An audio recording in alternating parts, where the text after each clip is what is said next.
I once heard the argument from an atheist that the easiest contradiction found in the Bible was based on a simple question. What were Jesus' last words while dying on the cross? Was it Luke 23:46 in the KJV version, which says, "And when Jesus had cried with a loud voice, he said, Father, into thy hands I commend my spirit.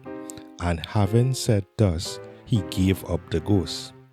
Or was it John 19:30 in the KJV version, which says, "When Jesus therefore had received the vinegar, he said, It is finished. And he bowed his head and gave up the ghost." Luke in his gospel recorded the verbatim last words of Jesus, while John recorded the last action of Jesus. Carefully matching up both passages of scripture and the Greek text of the KJV translation, one can now decipher Jesus' last words translated in both Gospels. In Luke chapter 23 and verse 46, Jesus' words recorded verbatimly in the Greek reads, "And having called out in a loud voice, Jesus said, Father, into the hands of you I commit the spirit of me. Now having said this, he breathed his last."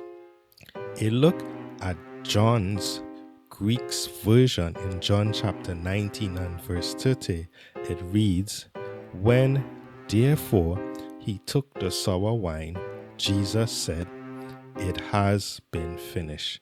And having bowed the head, he yielded up the spirit."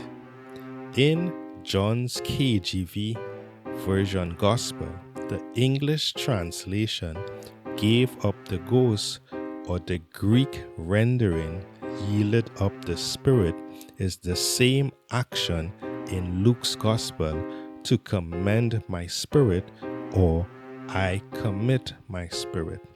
The Greek phrase paradokin, Strong's G3860, means surrendered and does not mean Jesus breathed his last breath.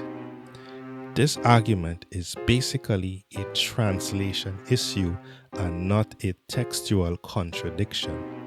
Jesus' last words while dying on the cross were, "Father, into your hands I commit the spirit of me," as recorded by Luke 23:46.